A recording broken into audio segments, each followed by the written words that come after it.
إن الحمد لله نحمده ونستعينه ونستغفره ونعوذ بالله من شرور أنفسنا وسيئات أعمالنا من يهده الله فلا مضل له ومن يضلل فلا هادي له وأشهد أن لا إله إلا الله وحده لا شريك له وأشهد أن محمدا عبده ورسوله لا نبي بعده أما بعد فإن أصدق الحديث كتاب الله وخير الهدي هدي محمد صلى الله عليه وسلم وشر الأمور محدثاتها فإن كل محدثة بدعة وكل بدعة ضلالة وكل ضلالة في النار. Kaum muslimin rahimani wa rahimakumullah jami'an. Alhamdulillah, kita panjatkan syukur kita kepada Allah Subhanahu wa taala yang dengan limpahan karunia-Nya kita bisa berkumpul di tempat ini kembali mengkaji daripada agama kita, dan semoga dengannya Allah Subhanahu wa taala mencatat amalan ini sebagai amalan ibadah di sisinya, dan kita dimudahkan oleh Allah Azza wa Jalla untuk meraih surganya, meraih ridhonya. Karena hanya dengan ini, dengan cara menuntut ilmu ini, ridho Allah Azza wa Jalla akan bisa kita raih. Ikhwani fi din a'azzakumullah, kaum muslimin rahimani wa rahimakumullah jami'an. Di dalam kita menjalankan agama, kita ketahui bahwasannya agama ini datangnya dari Allah Azza wa Jalla, dan kita ketahui bahwasannya yang membawa agama ini adalah Rasulullah sallallahu alaihi wasallam yang mendapatkan wahyu langsung dari Allah, mendapatkan wahyu dan diturunkan kepada beliau Al-Qur'an. Dan Rasulullah sallallahu alaihi wasallam diperintahkan oleh Allah Azza wa Jalla untuk menjelaskan Al-Quran tersebut.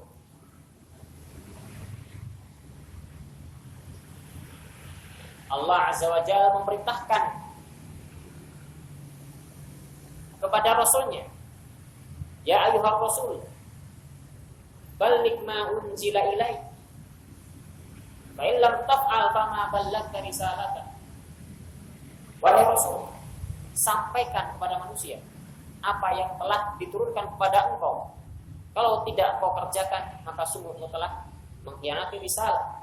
Kau tidak sampaikan risalah Allah Azza wa Jalla kepada umat manusia. Wa anzalna ilaika dzikra litubayyana lin-nas ma unzila ilaihim. Ma nuzila ilaihim.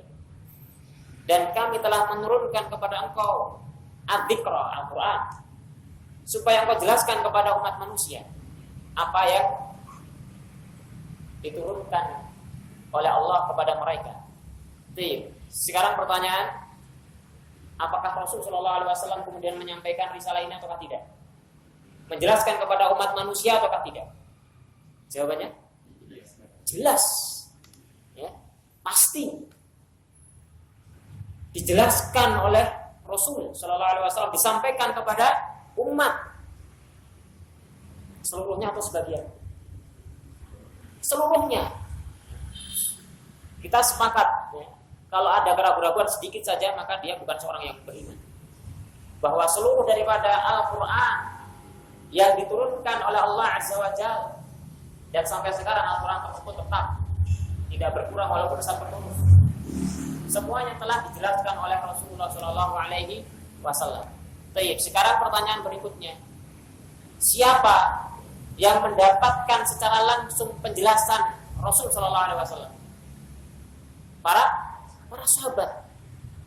sahabat Rasul yang beriman kepada Rasulullah Shallallahu Alaihi Wasallam pada masa tersebut, pada masa beliau diutus, dijelaskan oleh Rasul Shallallahu Alaihi Wasallam, disampaikan kepada para sahabat dan dilaksanakan oleh Rasulullah Shallallahu Alaihi Wasallam, diikuti oleh para sahabat Rasul semuanya.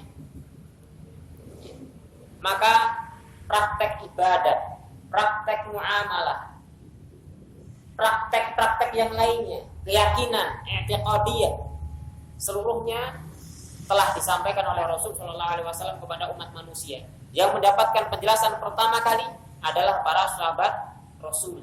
Bisa dipahami sampai di sini? Ya, bisa dipahami sampai di sini? Maka orang yang beriman seperti berimannya para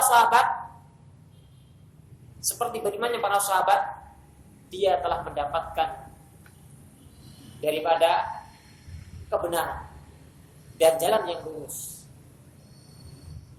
Sebagaimana Allah Subhanahu wa taala telah rekomendasi hal tersebut. Di dalam Al-Qur'an Allah menyatakan dalam surat Al-Baqarah, "Fa in amanu bimithli ma amantum bihi faqad ihtadaw." Dan jika mereka beriman seperti keimanan kalian di sini siapa? Para sahabat. Karena pada waktu ayat ini turun belum ada kaum muslimin selain mereka, ya. Maka di saat Allah menyatakan fa in amanu, jika mereka itu semua beriman seperti keimanan kalian, yakni orang-orang yang beriman pada saat itu, para sahabat Rasul, faqad ihtadaw, maka sungguh mereka telah mendapatkan hidayah. Wa in tawallau fa innama hum fi syiqaq. Tetapi kalau mereka berpaling, maka mereka berada dalam penyimpangan. Jelas sekali, ya, dalam perkara agama. Siapa yang harus kita ikuti? Allah Subhanahu wa taala juga telah menyatakan, "Wa may yushaqiqir rasul min ba'di ma tabayyana lahul huda wa yattabi ghair sabilil mu'minin nuwallihi ma tawalla wa nuslihi jahannam wa sa'at masira." Dan barang siapa yang menyelisih Rasul setelah jelas padanya petunjuk dan kemudian mengambil jalan selain jalan orang-orang yang beriman. Jalannya siapa maksudnya? Yang beriman pada waktu itu? Para sahabat, ya. Para sahabat. Dan mengambil jalannya selain jalannya para sahabat. Kenapa kalau kita mengatakan demikian? Karena belum ada yang beriman pada saat ayat ini turun selain mereka. Jawabannya demikian, ya. Kalau mereka menyelisih Rasul dan kemudian mengambil jalan selain jalannya para sahabat dalam beragama, kita bicara dalam masalah agama. Wa yattabi ghair sabilil mu'minin, mencari jalan selain jalannya para sahabat. Nuwallihi ma tawalla, maka Allah palingkan kemana dia tidak berpaling. Kemana dia tidak berpaling?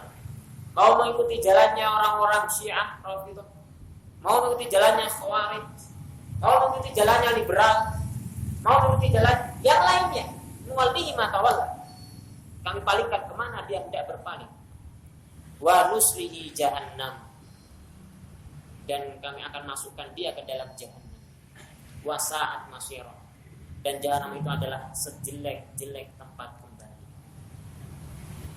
Ini juga menekankan dan menegaskan kepada kita bagaimana tata cara beragama yang benar. Kalau dikatakan apa agama Islam, bagaimana cara kamu menjalankan Islam? Yang mengikuti Al-Quran. Al-Quran dengan pemahaman siapa? Kan begitu. Al-Quran dia tidak bisa menjelaskan dirinya sendiri. Al-Quran dengan pemahaman siapa Al-Quran itu? Ya dengan pemahaman. Nah, ini yang membedakan. Kemudian terjadi berbagai macam khilaf karena masing-masing memiliki pemikiran. Masing-masing merasa berhak untuk menafsirkan. Tetapi di saat kemudian dikembalikan kepada praktek para sahabat Rasul, ya, praktek Rasulullah dan para sahabatnya di dalam menjalankan agama, saat itulah akan tercipta persatuan. Saat itulah akan tercipta persatuan kaum muslimin. Akan tetapi iftiraqul ummah, perpecahan umat ini sesuatu yang memang menjadi ujian yang Allah pastikan dan telah diberitakan oleh Rasulullah Shallallahu Alaihi Wasallam. Wa ma tafarraqu illa min ba'di ma ja'ahumul bayyinat. Dan tidaklah mereka berpecah belah kecuali justru setelah datangnya kebenaran. Bukti-bukti kebenaran itu kemudian mereka justru berpecah belah. Kana nas ummatan wahidah, fa ba'atsallahu nabiyyin mubasysyirin wa mundhirin. Dahulu manusia itu umat yang satu, kemudian Allah mengutus para nabi, memberikan berita gembira dan memberikan peringatan-peringatan. Setelah itu manusia menjadi terpecah dengan adanya kebenaran tersebut. Bukan kemudian kebenaran menjadi penyebab pecah belah, akan tetapi mereka bersatu bukan di atas kebenaran. Umat wahidah ala dhalalah, di atas kebatilan, di atas jahiliyah, ya, di atas kejahiliahan. Bersatu di atas kebatilan. Maka Allah Subhanahu wa taala mendatangkan al-haq liyamiza bihil haq bainal haqqi wal batil, untuk memisahkan antara yang hak dengan yang batil. Baik. Rasulullah sallallahu alaihi wasallam bersabda bahwasannya orang-orang Yahudi telah terpecah belah. Mereka menjadi 60 atau 70. Iftaraqatil yahud ila 71 firqah. Yahudi terpecah menjadi 71 firqah. Waftaraqatin nasara ila 72 firqah. Nasrani terpecah menjadi 72 kelompok. Wasataftariqu hadhihi ummah ila 73 firqah. Dan umat ini akan terpecah menjadi 73, lebih banyak. Kulluha finnar illa firqah wahidah. Semuanya di dalam neraka kecuali satu. Siapa yang satu itu? Ma ana alaihi yauma wa ashabi. Yani yang dia berada di atas apa yang aku dan para sahabatku pada hari ini berada di atas. Jadi untuk mengetahui firqah yang selamat tadi disebut dengan al-firqatun najiyah, firqah yang selamat. Ini gampang. Mereka adalah orang-orang yang senantiasa mempelajari tentang apa? Tentang agamanya. Dengan cara bagaimana? Mempelajari dan berpegang teguh dengan sunnah Rasul Sallallahu Alaihi Wasallam dengan pemahaman salaful umat generasi pertamanya dalam beragama. Dan jangan kemudian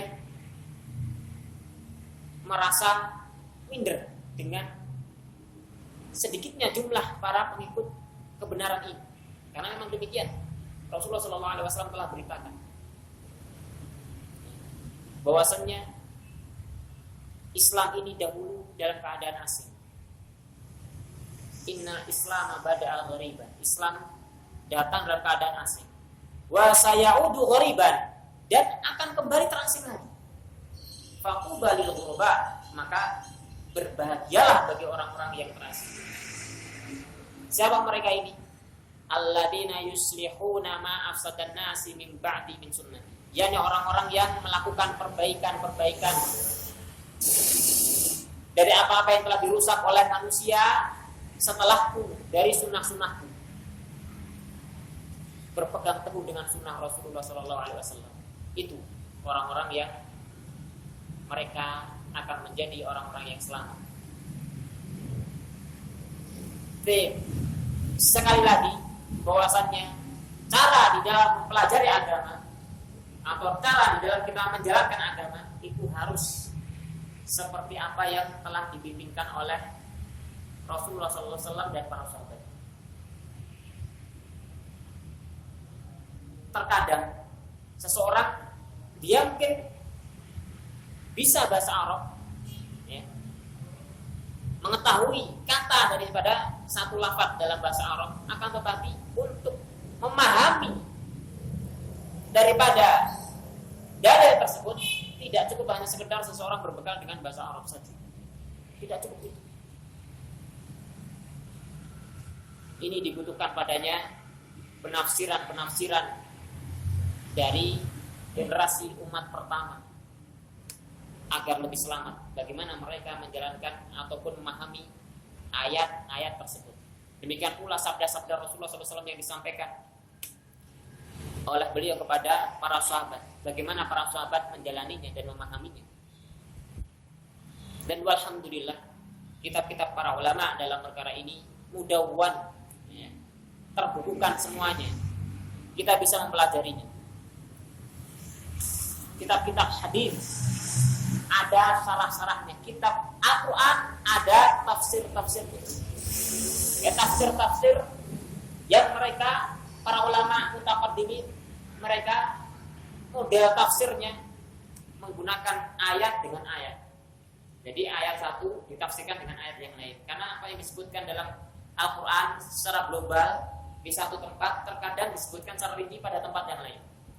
Maka metode yang paling baik di dalam menafsirkan Al-Quran adalah menafsirkan ayat dengan ayat. Kalau tidak didapati, maka menafsirkan ayat dengan hadis-hadis Rasul Shallallahu Alaihi Wasallam. Kalau juga karena keterbatasan seorang alim, dia mungkin tidak mendapati hadis-hadis Rasul yang menjelaskan tentang ayat tersebut, maka dia mengambil aqwal para sahabat, penjelasan-penjelasan para sahabat. Demikian pula kemudian penjelasan-penjelasan dari para generasi, dua generasi setelah para sahabat, tabi'in dan atba'ut tabi'in, para ulama salaf kita. Dan tafsir yang seperti ini kita bisa sebutkan tafsir Ibnu Katsir, tafsir At-Tabari, tafsir Adwaul Bayan As-Sinqiti. Ini model-model tafsir yang menggunakan ayat dengan ayat, atau ayat ditafsirkan dengan hadis atau dengan aqwal para ulama. Sebagai tafsir yang paling selamat. Demikian pula hadis-hadis. Ada syarah, ada Al-Imam Al-Bukhari punya kitab Sahihul Bukhari. Kitab Sahihul Bukhari 4 jilid tebal, itu disarah, dijelaskan oleh para ulama kita, diantaranya Al-Hafidz Ibnu Hajar Al-Asqalani menjadi 14 atau 16 jilid. Juga Ibnu Rajab Al-Hambali punya tafsir, Al-Qasmiri punya tafsir Bukhari, dan masih banyak lagi ulama yang lain yang mentafsirkan dari Sahih Bukhari. Sahih Muslim ditafsirkan oleh An-Nawawi Al-Minhaj fi Sahih Muslim Ibn Hajjaj. Juga ada kitab Syarah Sahih Muslim yang lain, Al-Qurtubi punya kitab Syarah Sahih Muslim. Sunan Abu Daud, Sunan Nasai, itu semua telah dijelaskan para ulama kita. Maka dalam hal ini lebih mudah bagi kita untuk mempelajari agama kita melalui penjelasan-penjelasan dari para ulama tersebut, di mana mereka menggunakan pemahaman Ahlus Sunnah wal Jamaah. Ini tata cara kita dalam beragama. Dan sesuatu yang harus kita imani bersama, bahwasannya Allah Subhanahu wa taala tidaklah mengangkat rasulnya kemudian untuk bertemu dengannya, diwafatkan oleh Allah Azza wa Jalla, kecuali dalam keadaan agama ini telah sempurna. Ini sesuatu yang tidak boleh untuk tidak diimani. Tidaklah Rasul Shallallahu Alaihi Wasallam meninggal dunia melainkan dalam keadaan agama ini telah sempurna. Rasulullah Shallallahu Alaihi Wasallam bersabda, "Taraktu fikum amrayn, lan tadillu abada ma in tamassaktum bihi, kitabullah wa sunnati." Aku tinggalkan pada kalian dua perkara. Kalian tidak akan pernah sesat selamanya selama kalian berpegang teguh dengan keduanya. Kitabullah, Al-Quran, dan Sunnah. Kitabullah, Al-Quran, dan Sunnah. Beliau juga menyatakan, taraktukum ala mithlil bayda, lailuha kanahariha sawa, la yazigu anha ba'di illa halik. Aku tinggalkan kalian dalam keadaan putih bersih, tidak ada kesamaran. Lailuha kanahariha, malamnya seperti siangnya, dan tidaklah kemudian menyimpang darinya sesuatu yang telah jelas tadi, kecuali dia pasti akan binasa.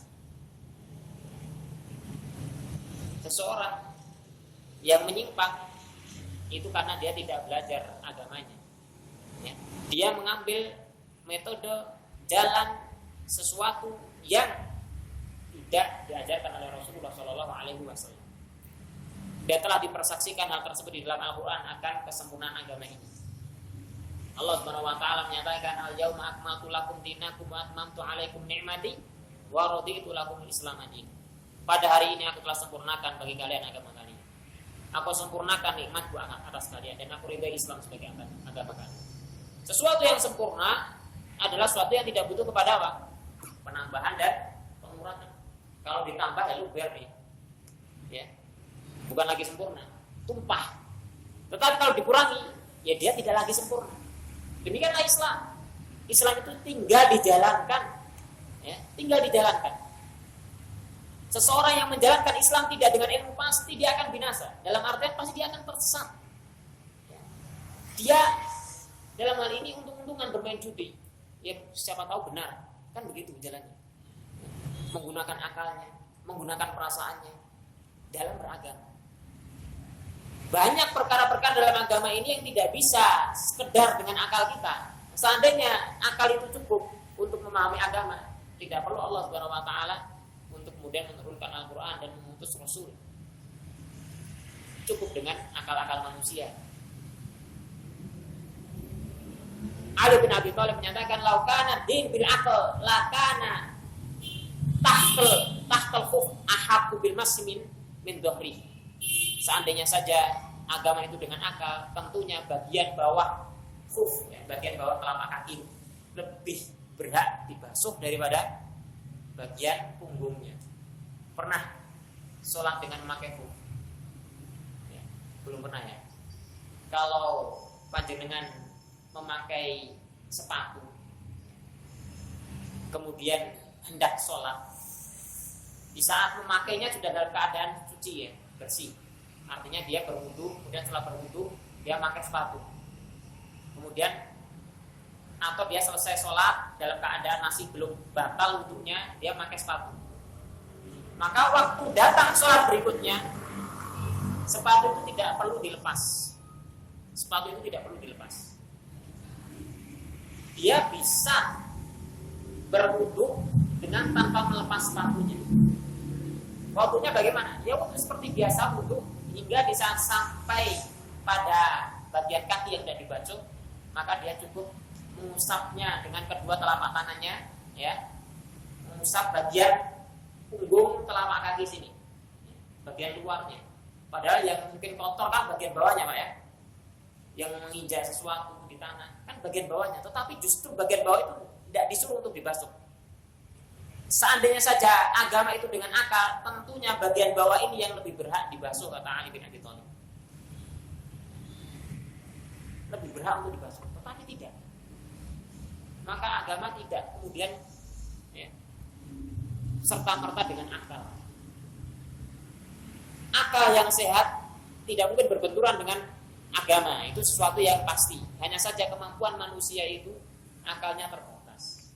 Yang perlu untuk diperhatikan. Banyak sekali perkara-perkara di dalam agama kita yang kita tidak akan sanggup untuk mencerna dengan akal kita. Setiap hari yang kita kerjakan, misalnya sholat kita, ya, subuh, kenapa kok 2 rakaat? Akal manusia yang bagaimana yang mampu untuk kemudian mencerna? Kenapa kok cuma 2 rakaat? Duhur yang mestinya panas begitu berat, malah 4 rakaat. Ya, subuh itu dalam keadaan fresh, bangun tidur setelah istirahat 8 rakaat pun siap, tetapi 2 rakaat saja. Tetapi duhur sudah capek seharian kerja, justru 4 rakaat. Kemudian gerakannya berdiri rukuk, kemudian berdiri lagi sujud. Kenapa sujudnya 2 kali? Masing-masing gerakan apa hikmahnya? Akal kita tidak sanggup, ya kan? Akal kita tidak sanggup untuk mencernanya dari hikmah gerakan-gerakan sholat tersebut. Tetapi itu semua ada hikmahnya. Semuanya ada hikmahnya.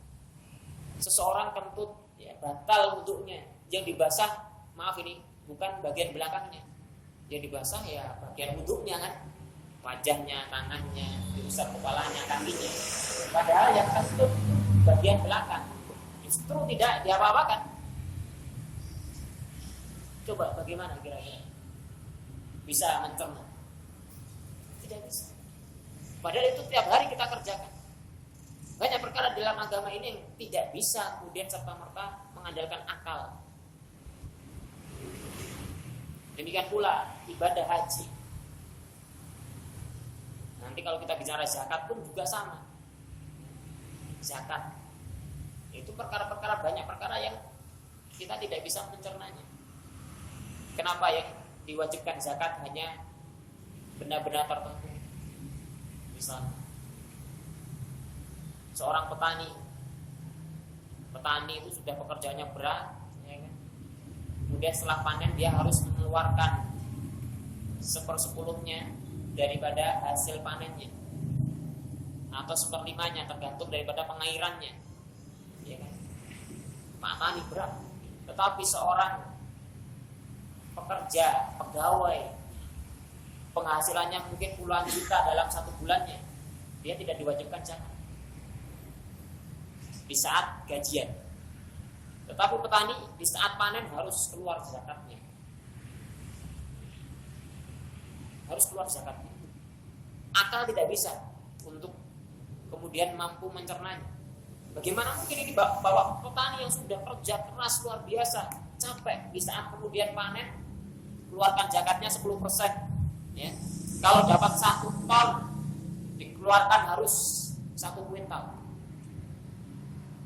Bayangkan, 10%-nya besar untuk zakat.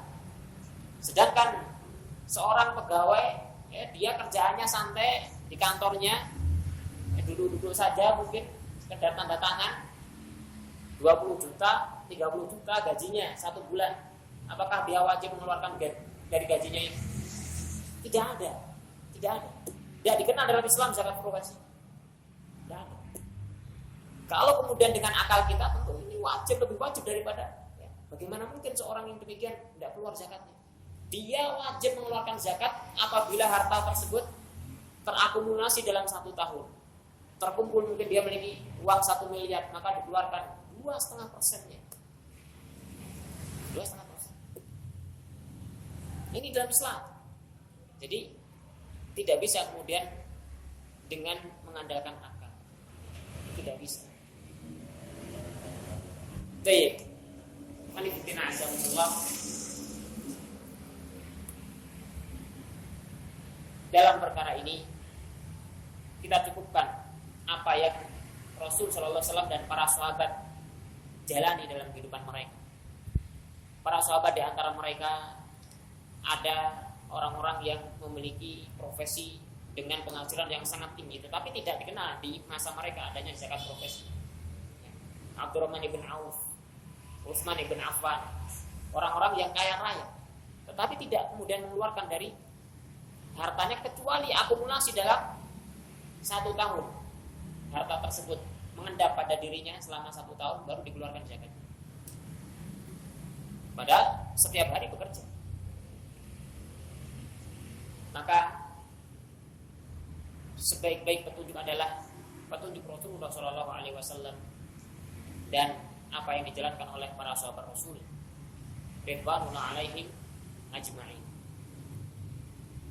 Allah Subhanahu wa taala menyatakan di dalam Al-Qur'an, was-sabiqunal awwalun minal muhajirin wal ansar walladzina tabauhum bi ihsan radhiyallahu anhum wa radu'an.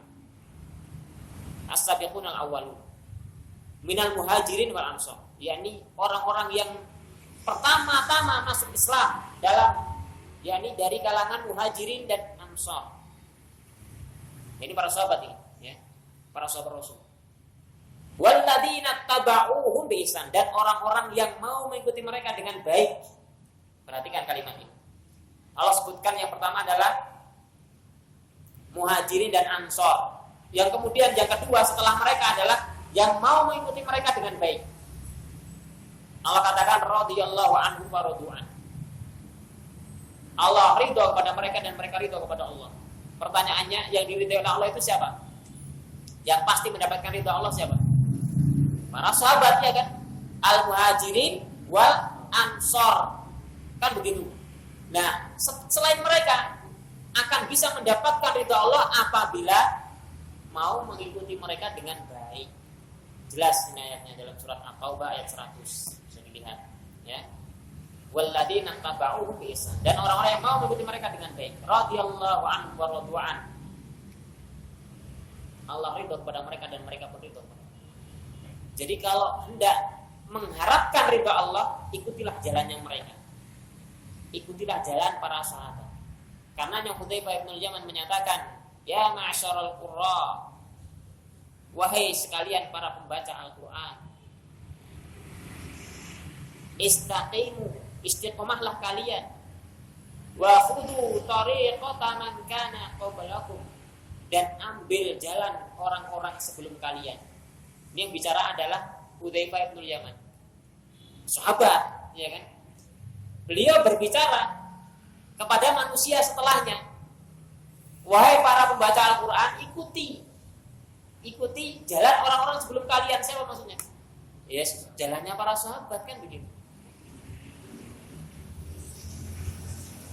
Karena sesungguhnya kalian jika mengikuti jalan mereka, fa in akhadtumuhu faqad sabaqtum sabqan ba'ida. Kalau kalian mau mengikutinya, maka kalian akan mendahului orang-orang di masa kalian dengan sangat jauhnya. Kalau mau mengikuti generasi pendahulunya, generasi para sahabat, maka mereka dalam amalan itu akan yang terdepan. Tetapi kalau kalian akhadtum yaminan wa shimalan faqad dhalaltum dhalalan ba'ida. Kalau kalian mengambil jalan ke kiri ataupun jalan ke kanan, maka kalian sungguh sesat dengan kesesatan yang sangat jauh. Tidak mau mengambil jalannya para sahabat. Kalau jalan para sahabat itu jalan yang ikhtisar, ya, jalan yang sederhana ataupun jalan yang mudah, jalan yang ringan, kalian ikuti jalan ini, sungguh itu adalah keselamatan. Tetapi kalau kalian justru saya ingin mengejar, saya ingin melampaui, saya ingin melebihi, justru kalian tersesat dengan kesesatan yang jauh. Apalagi ini orang tidak tahu menahu tentang jalannya sahabat. Bagaimana dia mau mengikutinya? Bagaimana dia mau mengikuti jalan ini? Dia tidak tahu, tidak pernah mempelajarinya. Tidak bisa. Dan juga diucapkan oleh Abdullah bin Mas'ud radhiyallahu ta'ala anhu. Beliau menyatakan, "Man kana minkum mustannan falyastan biman qad ma fa innal hayya la ta'man alaihi fitnah." Siapa saja di antara kalian yang hendak mencari idola, mencari figur untuk diikuti, maka cari figur-figur itu dari orang-orang yang telah meninggal dunia, yang sudah mati. Karena orang yang masih hidup tidak aman dari tergelincir. Kalau mau memfigurkan orang, jangan masih hidup orangnya.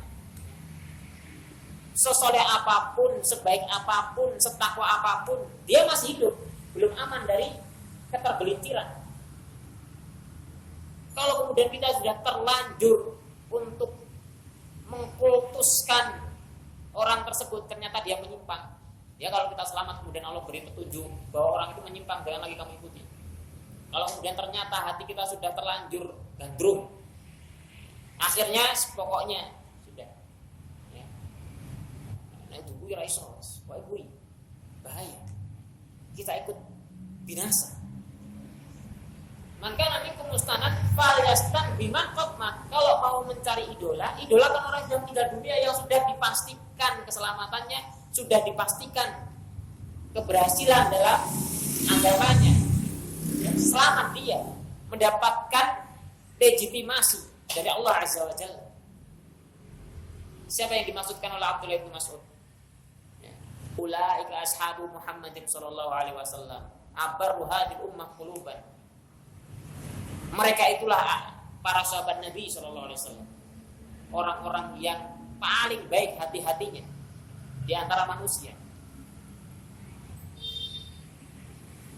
Wa aqalluhum takallufan, dan paling sedikit takalluf dalam beragama, tidak memberat-beratkan diri, mudah. Sehingga orang yang mengikuti mereka pun juga ringan.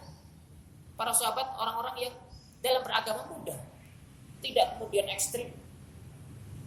Dalam beragama mudah, tidak takalluf, tidak memberat-beratkan diri.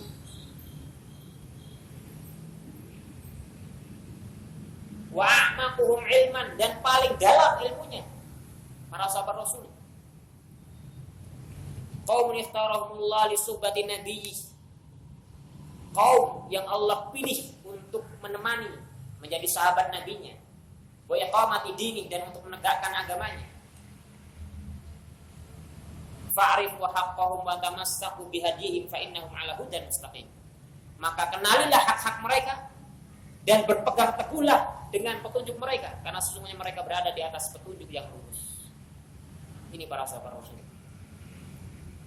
Wallahu ta'ala alam bisawab. Demikian apa yang bisa Anda sampaikan pada pertemuan yang sangat singkat ini. Kalau mungkin masih ada sisa waktu, bisa seperti biasa digunakan untuk tanya jawab. Masih tersisa waktu ini? Masih ada? Fadhal, silakan kalau Anda bertanya.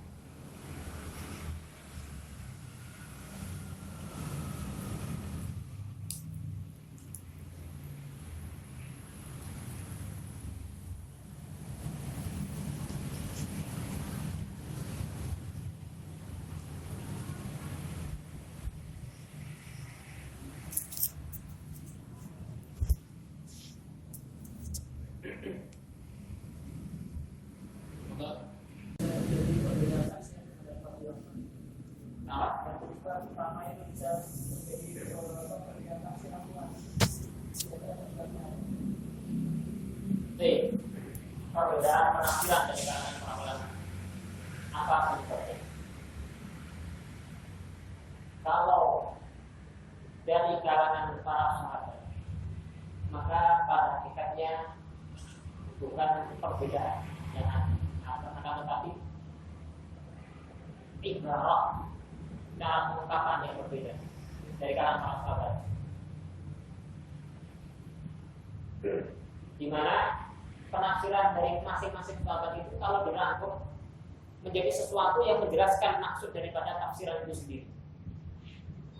Jadi sebagian ulama menafsirkan ayat itu secara parsial, ulama yang lain menafsirkan dengan parsial yang lainnya, yaitu secara juz'iyah istilahnya, secara bagian per bagian, di mana di saat dikumpulkan itu menjadi satu kesatuan tafsiran. Oh, berarti maksudnya demikian. Contohnya misalnya di dalam Al-Quran, wastanibu tauhid dan jauhlah tauhid. Apa itu tauhid? Para sahabat ada yang mengatakan bagaimana tauhid adalah as-sahih, penyihir. Yang satu menyatakan kahin, dukun. Yang satu lagi menyatakan tauhid di situ adalah iblis. Yang lain lagi menyatakan tauhid, yang disebut tauhid adalah orang-orang yang mengaku-ngaku mengetahui tentang ilmu gaib. Yang satu lagi mengatakan bahwasanya tauhid itu yang mendewa-dewakan dirinya, menyatakan dirinya Tuhan. Nah, itu semua adalah penafsiran daripada tauhid. Apa itu tauhid? Tauhid adalah segala sesuatu yang menyebabkan hamba itu melampaui batas-batasan Allah Subhanahu wa taala.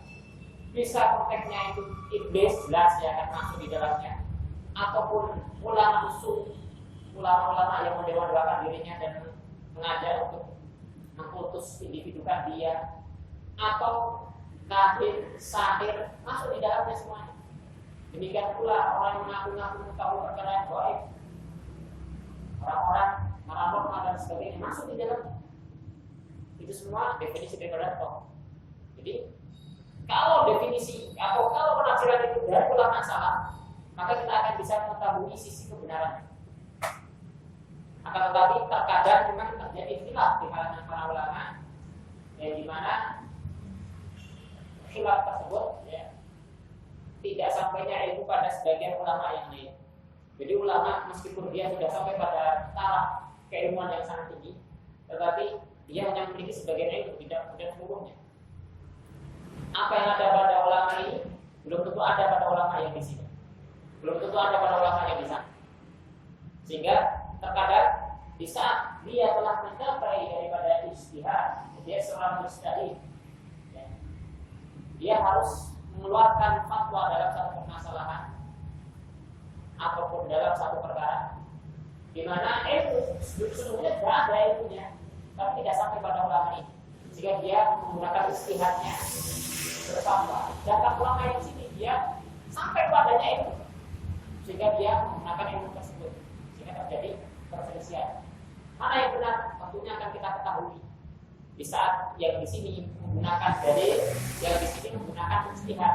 Di saat datang dalil maka tidak berguna ijtihad, karena ijtihad itu berlaku di saat tidak adanya dalil, atau adanya dalil yang bisa dimaknai dengan multi tafsir, di Dengan adanya multitafsir tadi, maka di situ beristihad. Tetapi di saat dalil tersebut dalil yang sifatnya qat'i, tidak ada multitafsir, tidak boleh mengisi dalil tersebut. Sampai para ulama al-a'immatul arba'ah, ahli mazhab yang empat, ya. Imam Abu Hanifah, Imam Malik, Imam Syafi'i, Imam Ahmad. Mereka semua mengatakan in shahha hadis bahwa mazhab. Kalau hadis itu sahih maka itulah mazhab. Wa ana atarajja qawli fi hayat wa ba'da mamat. Dan aku ujung dari pendapatku dalam hidupku ataupun setelah mati. Itu semua diucapkan oleh para imam arba'ah.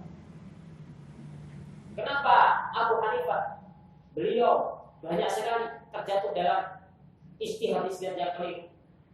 Karena pada waktu itu, ya, ilmu belum terdiwankan, belum terbukukan sebagaimana terdiwankannya pada masa Imam Syafi'i. Imam Abu Hanifah ini mendekati masa-masa tabi'in. Beliau dalam keadaan para sahabat tersebar di mana-mana, ilmu belum banyak terangkum. Pada masa Imam Malik lebih terdiwankan lagi juga. Akan tetapi Imam Malik beliau menulis kitab Al-Muwatta. Muwatta itu artinya yang mendapatkan stempel legitimasi, yang mendapatkan apa? Legitimasi, mendapatkan stempel dari para ulama di masa itu. Waqta'ahu al-ulama fi asri, telah ditanda tangan oleh para ulama di masanya, sehingga diberi Al-Muwatta. Beliau datang dengan kitab itu kepada ulama fulan, diberi legitimasi, digunakan. Iya. Khalifah pada waktu itu menyatakan kepada Imam Malik, ya Pak Abdullah, saya akan jadikan kitab kamu ini sebagai perundang-undangan negara. Maka beliau mengatakan tidak. Jangan. Kenapa? Karena tidak seluruh ilmu terdapat dalam kitab ini. Ulama telah tersebar di mana-mana. Ada perkara-perkara yang belum terdapat di dalam kitab ini. Jadi beliau tidak mau dan tidak mengizinkan. Terlebih di masa Al-Imam Syafi'i, terlebih di masa Al-Imam Ahmad. Imam Ahmad dengan Imam Syafi'i, duluan Imam Syafi'i. Dan Imam Syafi'i bisa dikatakan guru daripada Imam Ahmad, sebagaimana Imam Malik guru daripada Imam Syafi'i. Jadi seperti ini gambarannya. Wallahu ta'ala a'lam.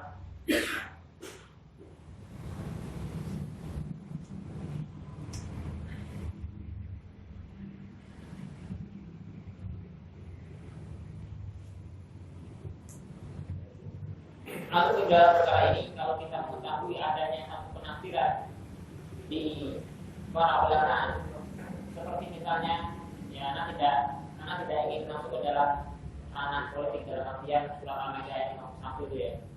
Tetapi para ulama telah menafsirkan itu. Kita lihat saja bagaimana penafsiran para ulama. Di sana ada tafsir berganti.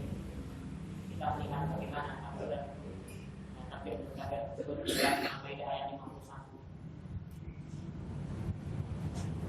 Yang berarti Allah tattakhidul yahud wan nasara awliya, ba'dhum awliya. Wahai orang yang beriman, jangan kalian jadikan orang-orang Yahudi dan Nasrani sebagai wali. Wali di sini artinya apa? Wali di sini artinya apa? Kita bisa membukanya. Dan kasus-kasus pada masa tersebut yang kemudian para sahabat menggunakan ayat itu sebagai dalil. Harusnya Umar mendapatkan apa dari Abu Musa al-Asy'ari kalau tidak salah, atau Abu Sa'id al-Khudri, ya, salah seorang gubernurnya mendapatkan apa istilahnya laporan yang dari sekretarnya sangat rinci dan sangat bagus sekali tertata. Maka Umar meminta kepada Abu Sa'id al-Khudri untuk dipanggil. Ini sekretaris ini luar biasa adalah memberikan laporan. Maka Abu Sa'id al-Khudri mengatakan tidak bisa wahai yang belum. Kenapa? Apakah dia sudah dulu tidak boleh masuk masjid? Bukan begitu, tapi dia seorang Nasrani. Baru setelah itu beliau marah dengan kemarahan yang besar, mukanya merah, dan untuk kemudian segera berhenti. Itu baru sekretaris ya, itu baru sekretaris. Mungkin anak tidak mau berbicara tentang itu, tapi dari sisi bahwasannya penafsiran tersebut akhirnya kalau kita yang meminta apakah itu rekan, apakah itu teman karib, apakah itu itu semua masuk di dalam wali, masuk di dalamnya apa? Kalimat wali. Nah, kata itu al-awliya, awliya Allah. Berarti mereka sebagai jadi wali bagi sebagian yang lain. Wali di situ artinya teman, artinya pemimpin, artinya pelindung, semuanya masuk di dalamnya. Dan apa yang dipahami oleh para sahabat juga demikian. Allah Taala demikian apa yang bisa saya sampaikan.